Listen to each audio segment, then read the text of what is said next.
everyone to the Penny Stamps Speaker Series. My name is Christina Hamilton, the series director.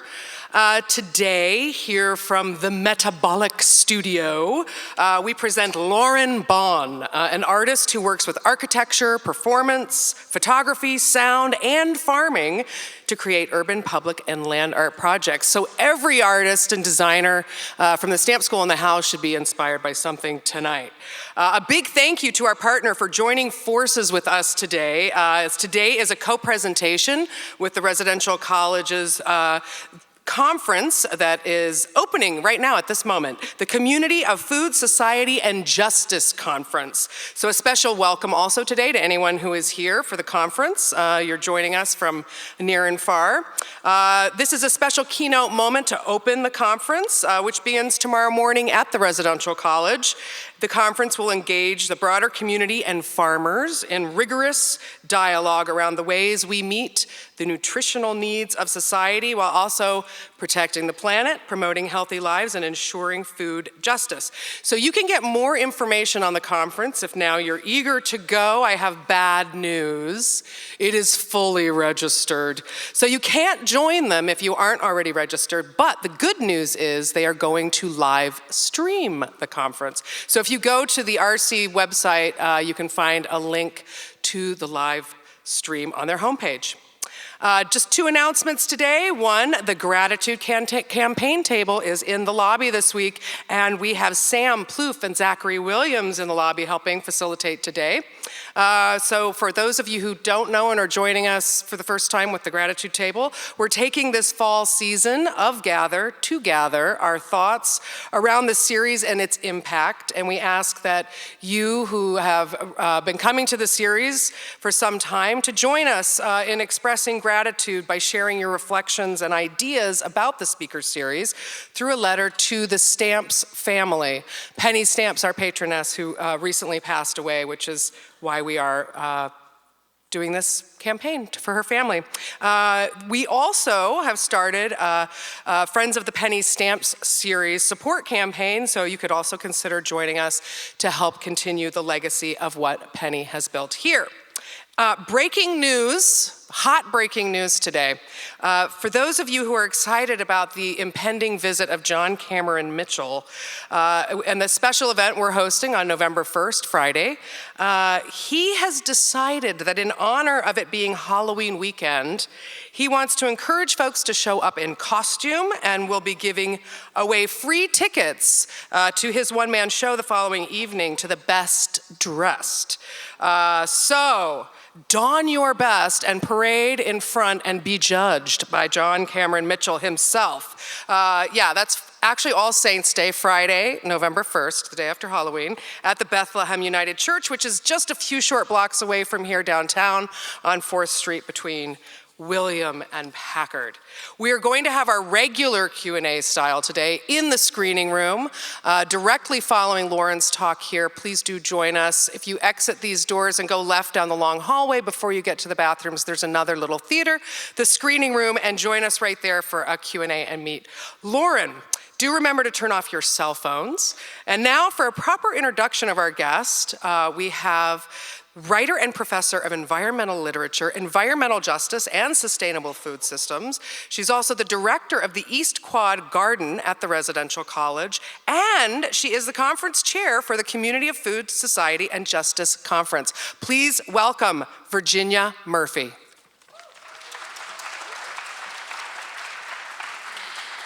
Thank you, Christina.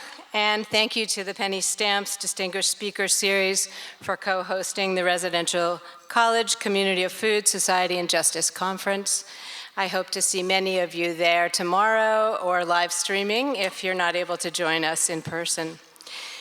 In the 1960s and 1970s, following the great social and cultural movements that swept our nation, the civil rights movement, the women's movement, anti-war protests, and of course, Earth Day, a new form of art evolved called land art.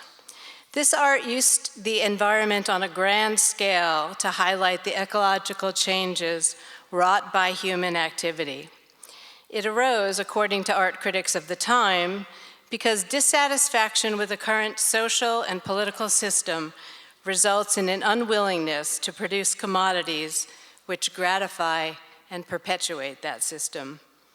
There are a great number of artists and installations associated with this movement. Robert Smithson's Spiral Jetty in the Great Salt Lake, Agnes Dennis's wheat field in what is now Manhattan's Battery Park, and Michael Heiser's Double Negative. Standing within this esteemed field of artists is today's speaker, Lauren Vaughan. Lauren Vaughan's Metabolic Studio is a powerful force for innovation, developing new tools for urban living and city planning, social practices for political and environmental justice, and directing art practice to engage on the same scale as society's capacity to destroy. Vaughan's Not a Cornfield in 2005 and 2006, on the site of the recently opened Los Angeles State Historic Park, transformed a derelict train yard into a thriving commons and created the possibility for a deeper public consciousness and a sense of shared stewardship of the state. Having taught Vaughan's Not a Cornfield, I can attest to the power of its power to change lives. The installation not only transformed a brownfield, the very definition of the site of industrial waste, it transformed the beliefs of my students about what is possible to achieve. Vaughan's current project, Bending the River Back into the City, culminates 13 years of her commitment to reconnecting the LA River to its floodplain and a constellation of acts of restitution of soil and water, rightful responsibility to our environment, and the reunification of the human spirit with its material survival. Therefore, it is my great pleasure to introduce Lauren Vaughan as the Penny Stamps Distinguished Speaker and the opening speaker for the Residential College Community of Food, Society, and Justice Conference. Please join me in welcoming Lauren Vaughan to the University of Michigan.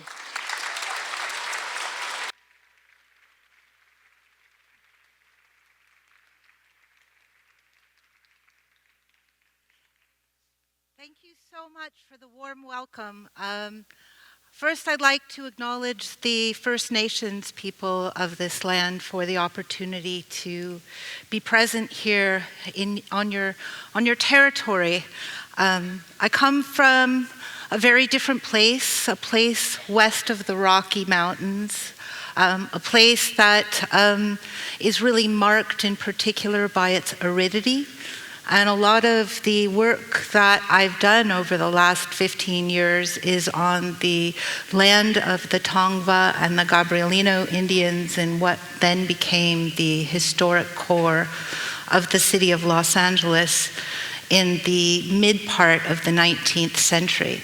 You know, before Los Angeles existed as part of the United States, Chicago was the West.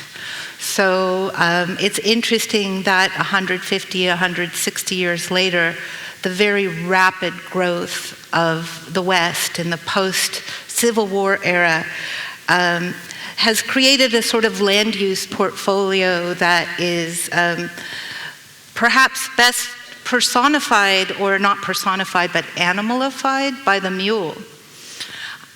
When Europeans got to the United States, they really believed that somehow we could navigate the entire continent and get to the Pacific Ocean, and they brought over the mule from Europe in order to build that channel.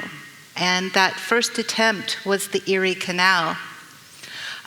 For the centenary of the opening of the LA Aqueduct in 2013, I worked with mule packers who I had met in work that I've been doing in the watershed to create soil, to commemorate the labor force that really made the American continent's infrastructure possible, which is the mule.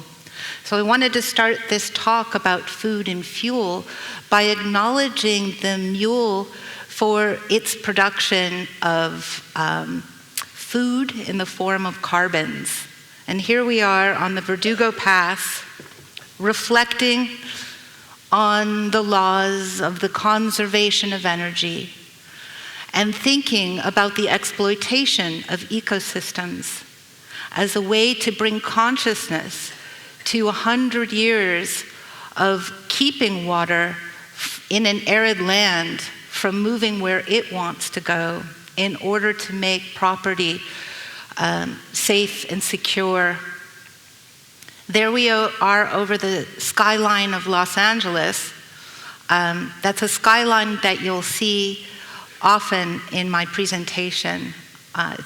We're looking west to the Pacific Ocean on the Verdugo Mountains, and we've now finished 4 weeks on muleback from the place where water is redirected from the Eastern Sierra at the intake of the LA Aqueduct.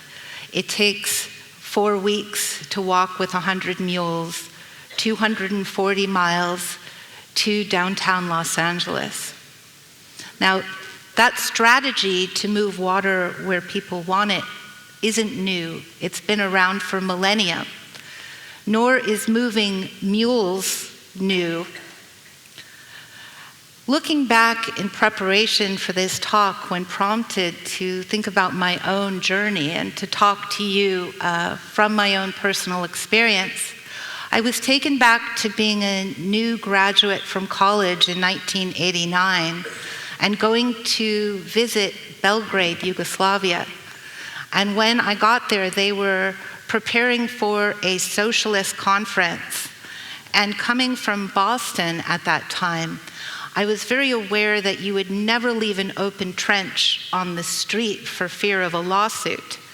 So I was very surprised when I got to Belgrade that in order to really show what a very developed socialist country was doing, they repaired the infrastructure of their water supply and made a display of it.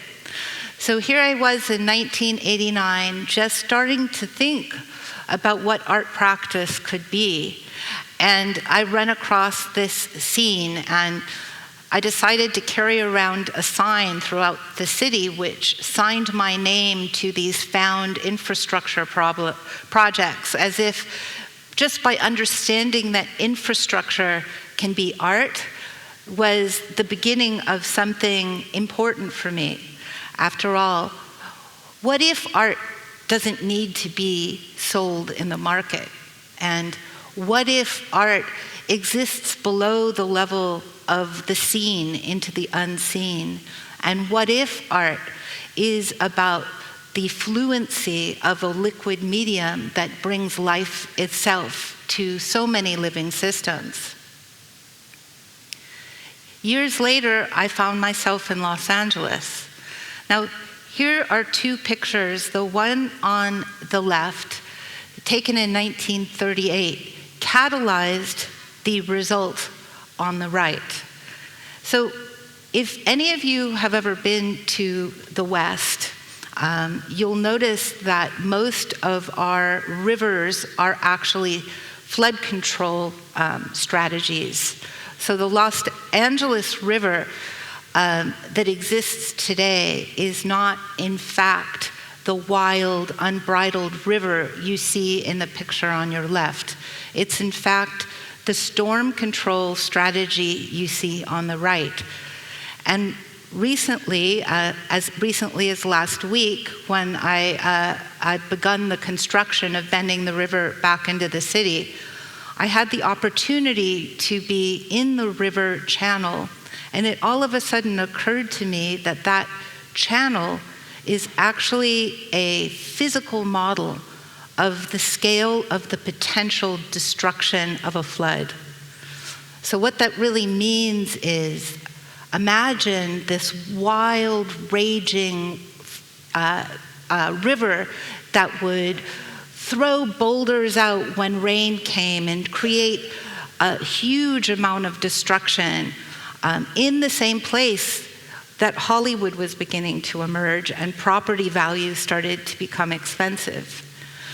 At that time, the strategy to resolve that wild, destructive force of a river was to put a concrete box, basically a U-shaped box with flared sides, on top of it, so that in the worst case scenario of a massive flood, all of that water would just move out to sea and wouldn't affect property or lives very much. And it's worked very well. As you can see on these two slides, images that we took last week, this is one day apart from the same location. The image on the left is the low flow channel of the Los Angeles River, and the image on the right is after a drizzle. So it doesn't take very much rain at all to swell the Los Angeles River. So imagine what that river looked like when there was a week of even moderate rain. So the picture on the left here is an image of Los Angeles before the river was channelized.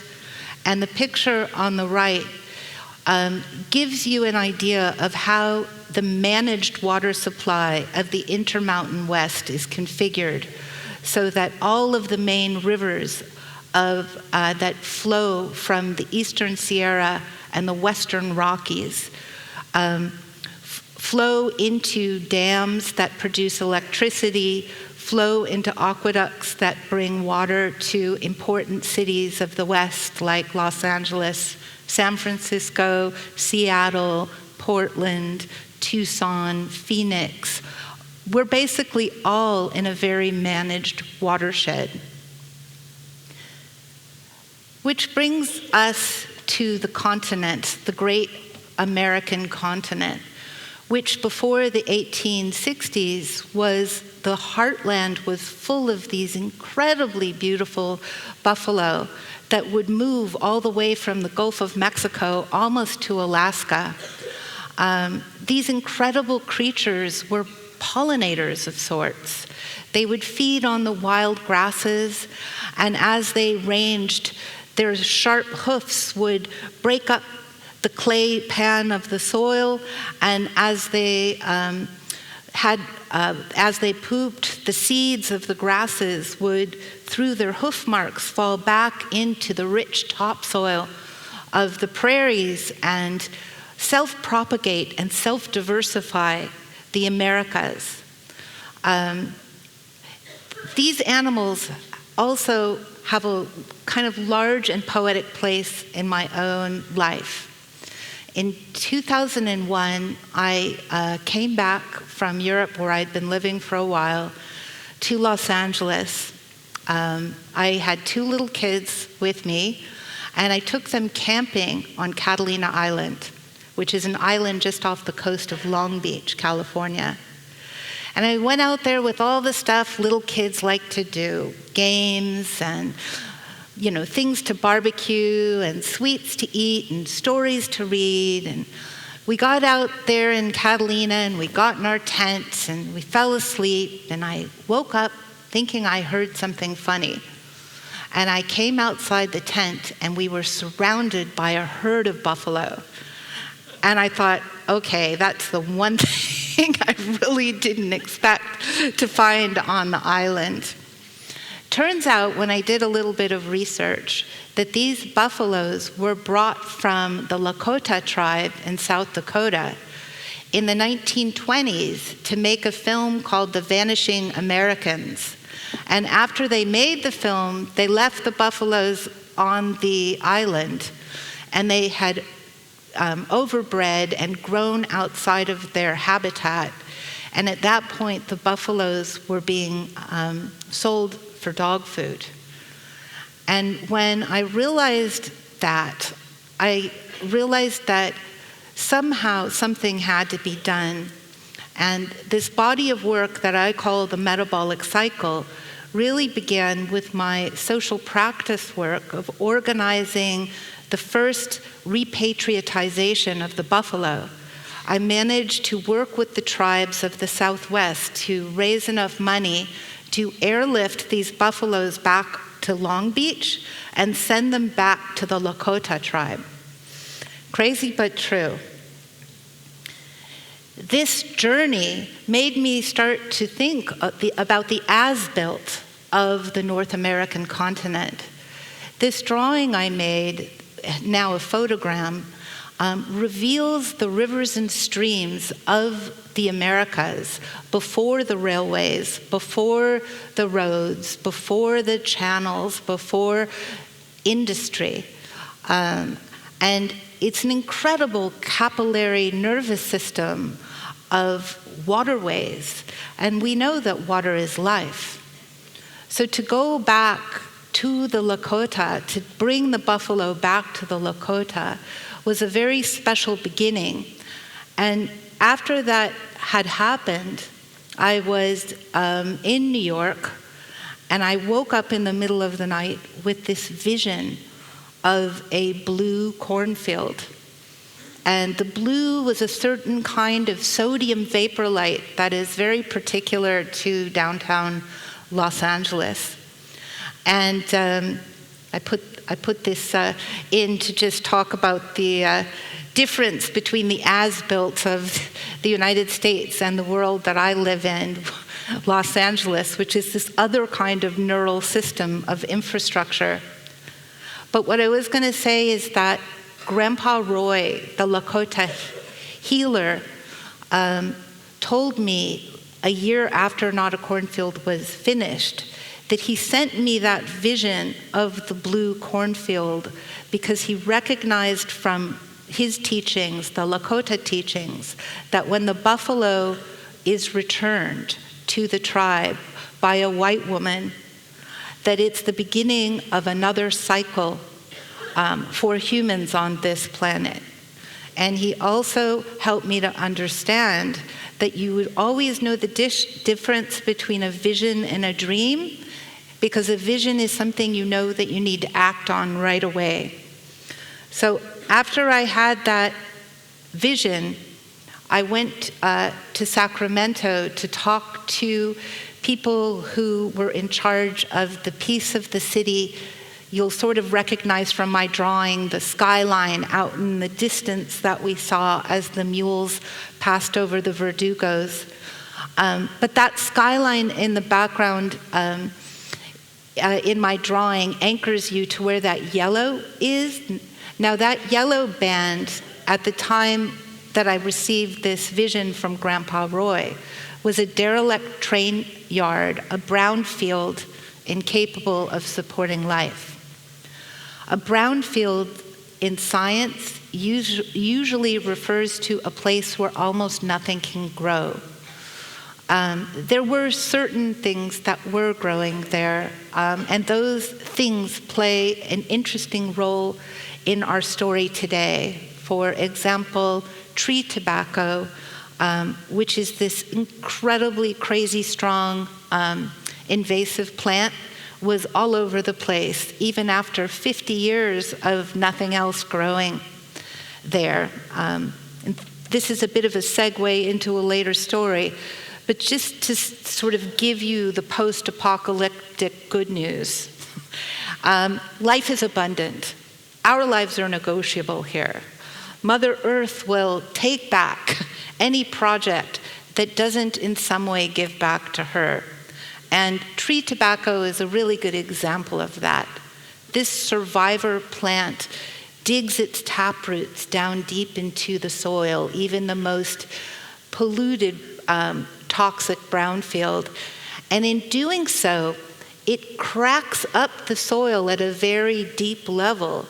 And if you then start to take care of the topsoil and regrow it, somehow the seed bank that the tobacco has unleashed manages to pop up plants that nobody seems to have seen for 100 years. And on top of that, the tree tobacco seems to take up arsenic.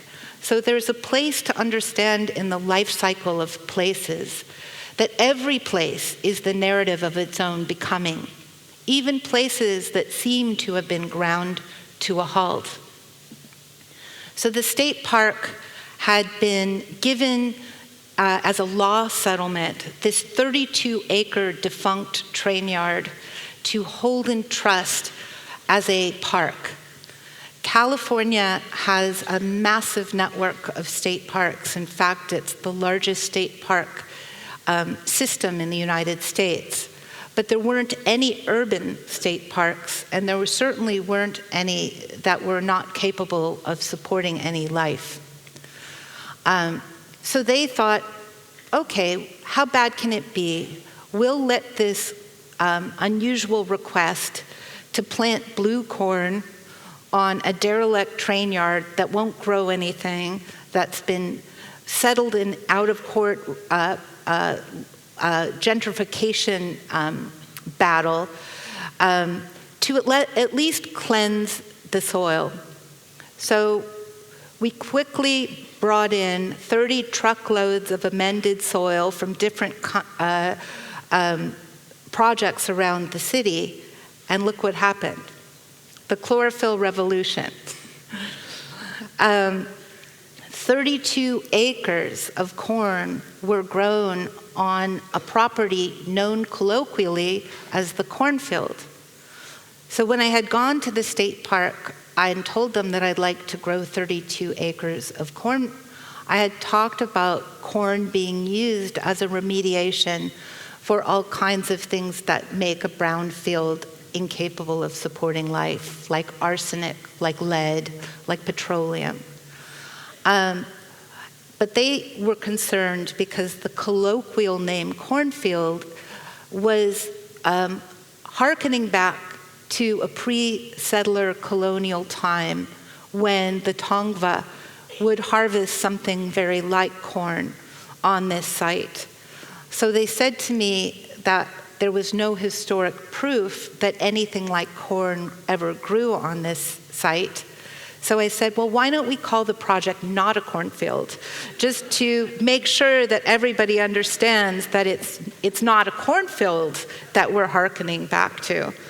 So here you have a cornfield called Not a Cornfield, which now I meet a lot of people who were kids on this place and always, even though it's now a park, say, oh, I remember the cornfield. And it's ironically a state historic park. So when I was working on Not a Cornfield, even though if you look again at this image, you can see the purpley magenta line is the LA River, I couldn't access the LA River to irrigate the 32-acre parcel that you can see here was cleaned and graded and new soil brought onto the property. I had to run irrigation stripping and connect it to the LA water supply. That's a lot of irrigation stripping. I wanted to know how much it was and put it out in the world in a way LA people could understand because we all drive all the time. We lay 90 miles of irrigation stripping in order to irrigate this 32-acre parcel of land. And it was in that period of time that I thought to myself, wouldn't it be good and wouldn't it be right if we could somehow pick up the wastewater river that's in the LA River even during the hottest times of the year? Wouldn't it be good if we could redirect even a small part of that flow so that we could connect this historic floodplain of the unbridled river with the life-giving properties of water again? So bending the river back into the city began pretty much at the same time as Not a Cornfield as a pretty common sense idea. It's like, why would you just give all that water to the ocean when all of the floodplains of what was the unbridled river are not receiving anything? So the idea that I had was to make a device that wouldn't require any extra fuel, that would run on the flow of water itself. And as it turned out, historically, that very property that Not A Cornfield was on used to have several historic water wheels. Now, those water wheels were for energy to run mills along the industrial train yard, but they were pushed by the flow of water that was being channelized from the unbridled river to El Pueblo, or the first settlement. So I thought, well, wouldn't it be good if we looked at the water wheel again? I mean, this is, again, something that we've known to work for thousands of years without any added energy. So here are my first renderings showing how the Metabolic Studio building could be turned into a sort of water and power station where we could regenerate the wastewater river. We could bend just a small portion of it, have that small portion hit the blades of a water wheel, and that push would lift the wheel from the low point of where the LA River channel is to the high point 40 feet above current grade. And at that point, it could be released into the arms of a native basket of woven willow and treated in a native wetland before it could be given to the floodplain again, if the floodplain could take it. So the idea of finding out how can the river be reunited with the floodplain when the floodplain no longer is identified as a floodplain, it's identified as a state historic park. So part of the way that I've discussed this with people is we need to sequester carbon. Now, in downtown Los Angeles, where this strategy to control the wild river is at its bleakest, in this ubiquitous forest of concrete and steel and plastic, we desperately need trees. And we can't really have trees if we don't have a water supply.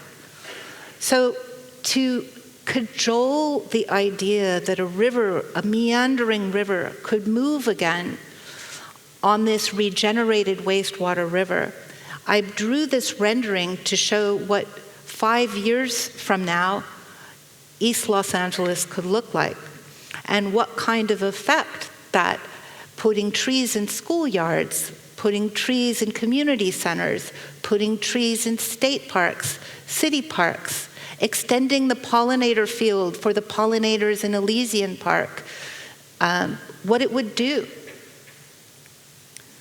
Looking at that drawing from the air, you'll see this target.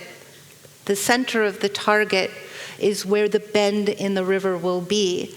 The ripple effect of that target is a pollinator easement, a place that is looking to transform an industrial brownfield into an oasis for living systems that goes past normal land use ideas of, is this going to be a park? Is this going to be condos? Is this going to be low-income housing?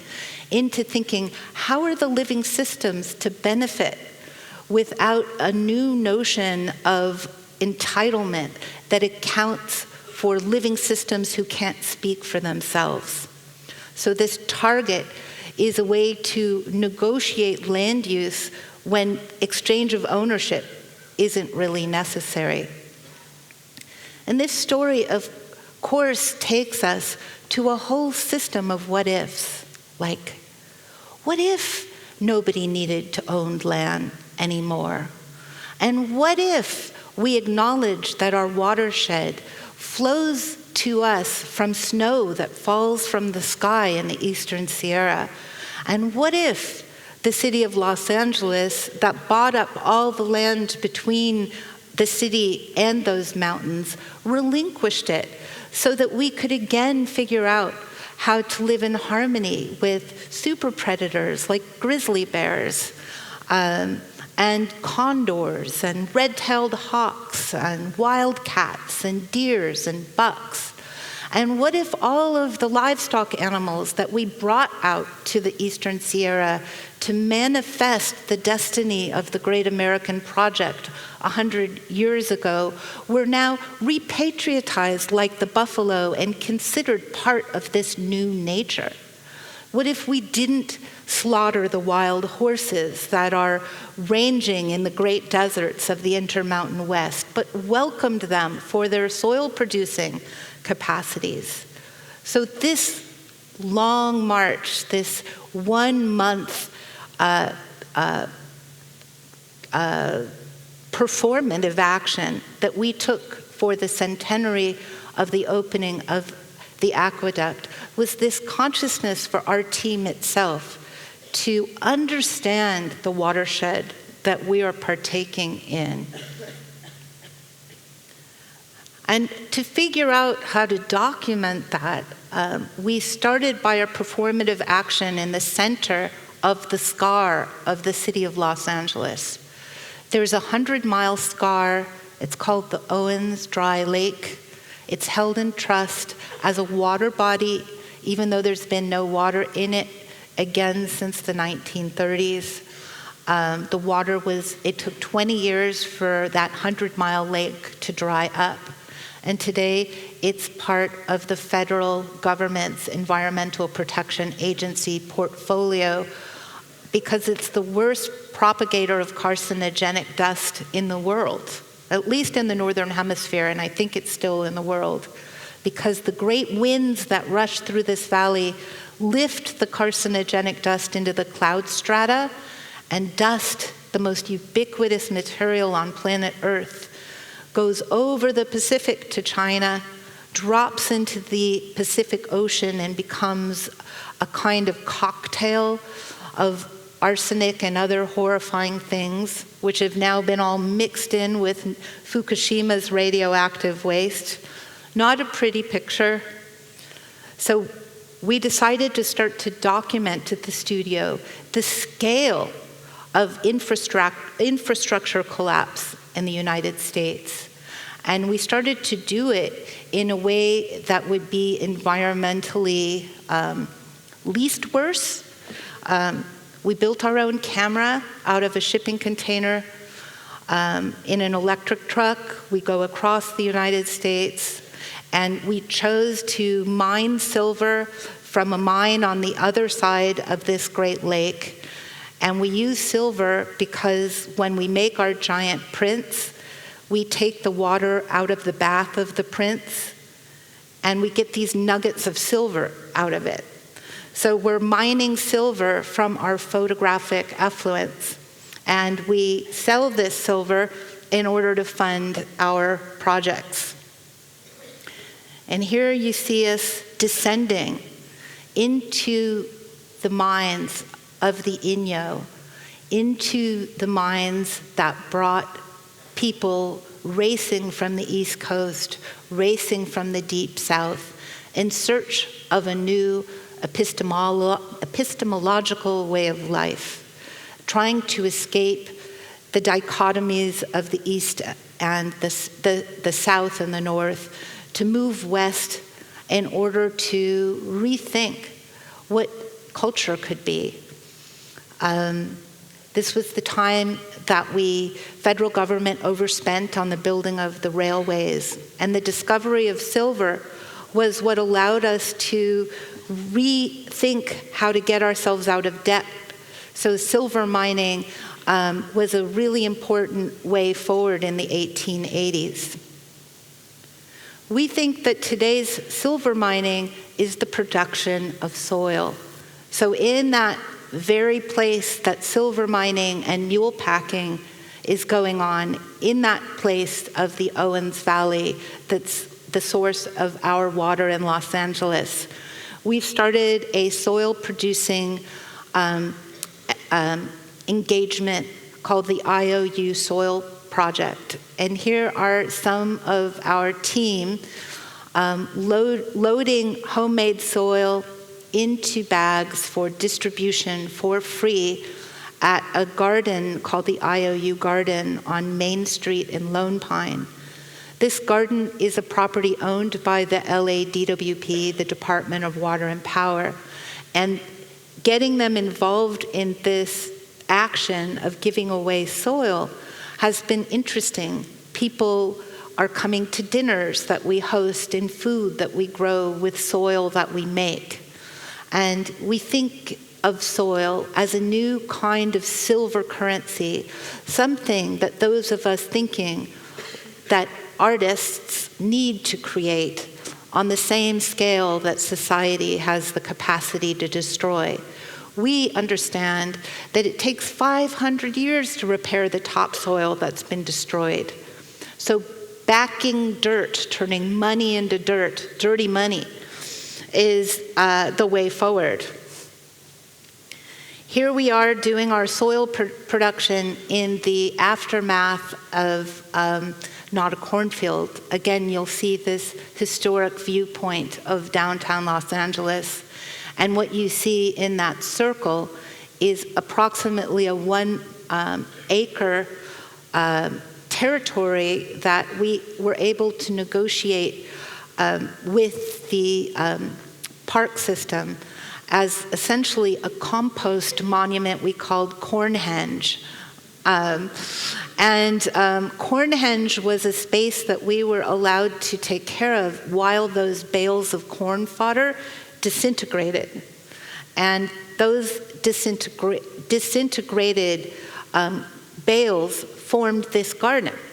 So in the years that we took care of that space, which was 7, and I want to call out to all the many people who worked to cultivate this space, including my colleagues who are here with me tonight, Millie and Jaime, who will be here answering questions and answers. We did this as a guerrilla action because technically speaking, it's against the law to grow food on a public park in Los Angeles. So the growing of food and medicine in this 1 acre Cornhenge piece of territory was one of these things that our studio likes to do to push the needle just a little bit so that we can think about growing a capacity to think about what having good soil and having access to water, having access to a seed bank, and having access to community engagement, what does that do for the real economy of a place, as opposed to, say, more typical strategies of revenue stream like expensive rock concerts that also happen in the park but actually wreck lots in the meantime. So we started to think to ourselves, well, how could we bring the river to places rather than just connect the river, a bend of the river through an underground pipe to a water wheel? I mean, I found out by now, by the time that we designed portable wetland for Southern California, I was 6 years into trying to harvest the 70 federal, state, and local permits that I needed to get to just cut 2 concrete circles out of the LA River in order to bend just a small portion of it. And I was like, well, what if this never happens? How can we help life emerge in this incredibly arid place? And we realized that if we could fill trucks with LA River water under cover of darkness, we could bring that water to a portable wetland and do the same thing on a small scale that we could do on a grander scale with permits. So portable wetland for Southern California, what you see on the left, is a strategy that just using Home Depot racks and gravity feed, we took a series of bins and networked them, and we put inside of those bins plants that normally grow in rivers in the arid West, native plants. And with the help of scientists, we figured out what we needed to plant in order to cleanse the water enough that we could grow food or medicine in it. So we're actively right now moving portable wetland to create these novel mini ecosystems in a place that's highly difficult to grow things in. And so this drawing, where you see the kind of meandering floodplain, shows you these sites. Wherever you see the meandering rock-like structures are the sites that Metabolic Studio is currently cajoling with those portable wetlands of LA river water moving through them. And these are these mini novel urban ecosystems. I say novel because they're full of strange things. They're no longer nature. They're full of like parking spaces and tarmac that we go around and puncture holes in. They're full of, you dig down 20 feet and you find yet another concrete foundation from something else. But in every little nook and cranny, when light and air seem to touch, they explode with life. And we realized, well, what if these novel mini urban ecosystems are the new nature? What can we learn from that? So here the drawing on the left shows what I finally got the permits to do 1 month ago. I finally got the Army Corps permit. And I am being allowed to divert the low flow channel of the LA River by inserting a very long, a half-mile pipe into the LA River under the concrete. And that will bend and go under the railway tracks and hit a water wheel, which will lift the water, some small part of the water, up and out of the river and into that wetland. And what we don't lift will boomerang around, and you can see that like U-shaped bend, it'll go right back out. So what they've permitted me to do is called a diversion of the Los Angeles River. So I finally got wind that this was likely to happen when I got a call from the Los Angeles Department of Water and Power saying, well, congratulations. It looks like this project is going to be allowed to move forward, which is great news, but we need to tell you you're going to have to pay us for all of the water that you lift out of the river. You're going to have to pay us to give it away for free. So that was a bit of a bummer. And I said, well, that's going to really affect the replicability of this project. And the whole idea is that this small transformation of what will amount to about 50 acres of urban forest ultimately, it needs to be replicatable up and down the 51 miles of LA River for it to be operating on a scale that's required to sequester enough carbon that the life web can survive even the next 20 years. So they told me that I could apply for a California water right, and I got one. So it just goes to show you that times are changing. I managed to get water right number 21432. That means I have 21,000th water right in the state of California, but the first in the city of Los Angeles, private water right. And that's a really big deal because it means that people who are invigilating water supply are starting to think that there is a direct benefit to citizen stewardship of the water supply. And definitely in Michigan, I know you know what I'm talking about. It's a lot to process, for sure. this is the actual document, the water supply, that shows you can see the kind of big thing that looks like an Egyptian eye. That's the 32-acre cornfield.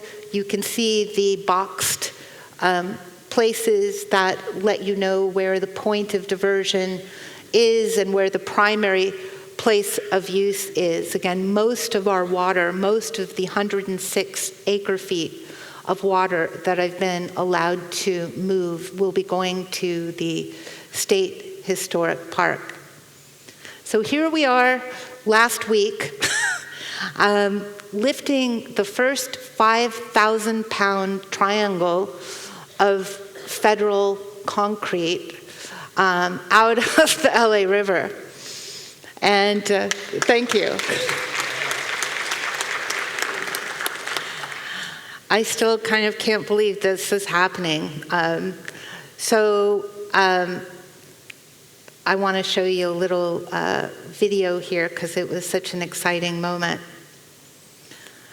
The construction workers, of course, never did anything like this themselves. So this lifting of 5,000 pounds of concrete was something special.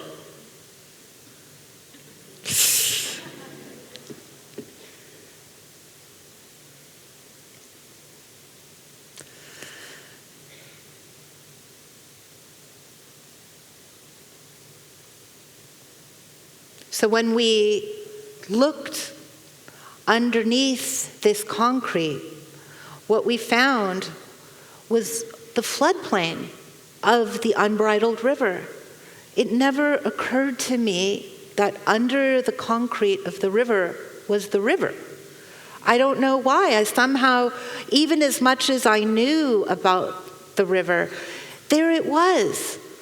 Tons of boulders that used to rush down that wild river.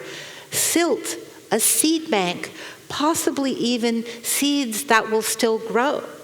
So, we decided to move every bit of that floodplain that we could pull out of the ground to our one of our novel mini ecosystems that is the title of this talk tonight. The project space is called Life is Abundant. And it's a space where I've taken, together with my team, 6 60-foot circles of tarmac out of a tow yard. It's a famous tow yard where O.J. Simpson's Bronco was towed after the famous street race. There's nobody in LA that was clubbing in the 80s that didn't get their car towed there.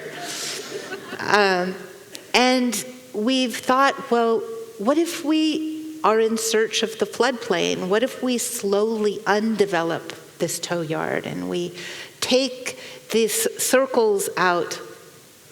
What will we find?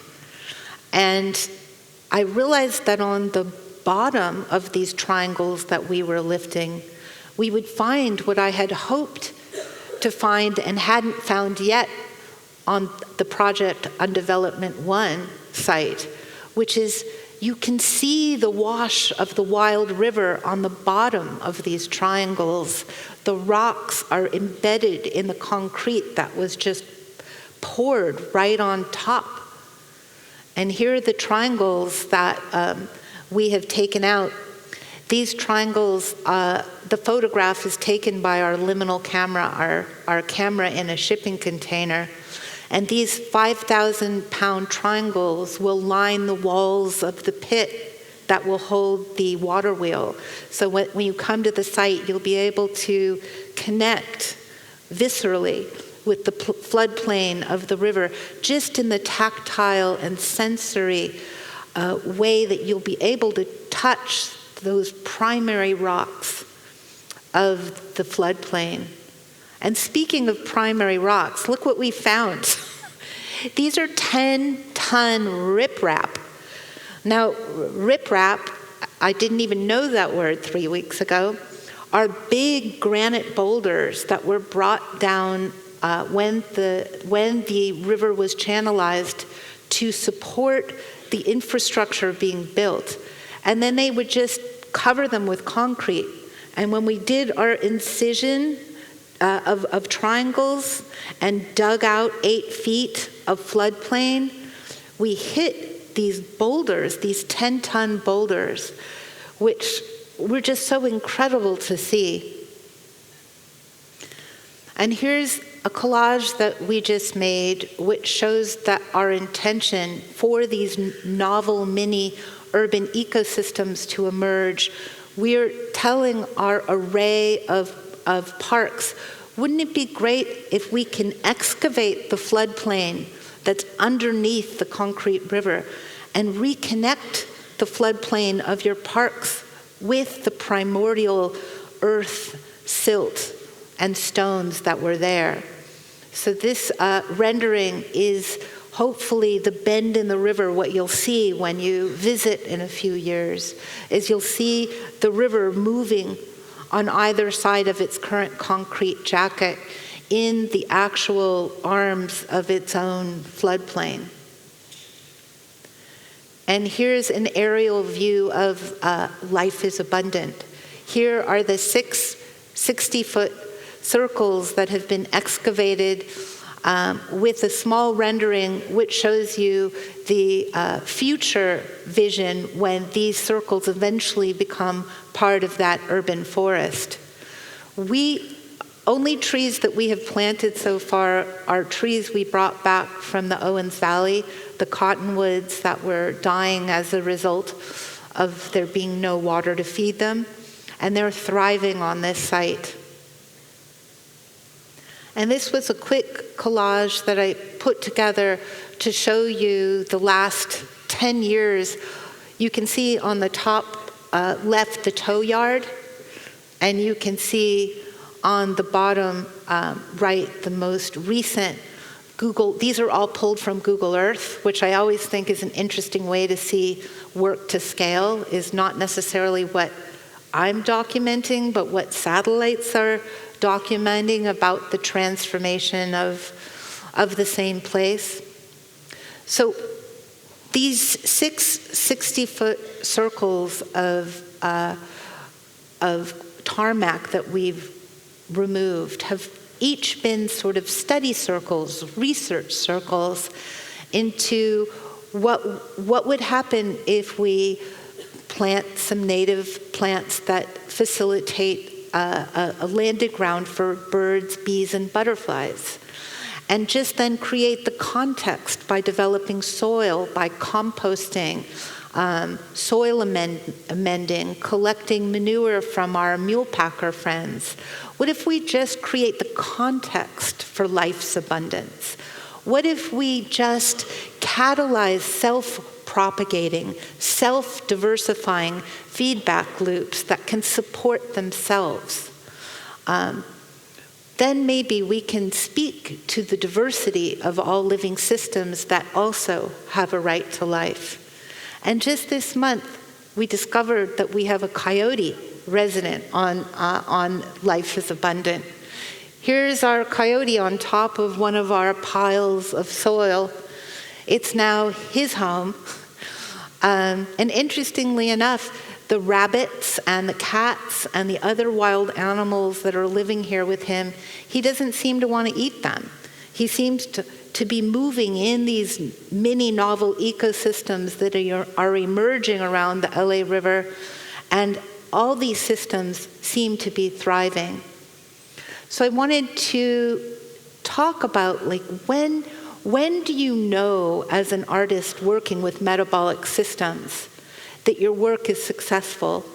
Do you know it's successful when you do a project like Not a Cornfield for one agricultural cycle, or when you're able to continue the momentum by taking the fodder from that corn and holding a small space for that fodder to disintegrate and form soil? When you cultivate community and ceremony over the growing in that 1 acre space of food and medicine, when the raptors continue to feed in that area, or when you finally realize that you've been part of some rebooting of a place that was just 15 years ago, incapable of supporting life, and all of a sudden is a place that has supported a complex and diverse scenario for the life web, as seen by having a predator like a coyote living there.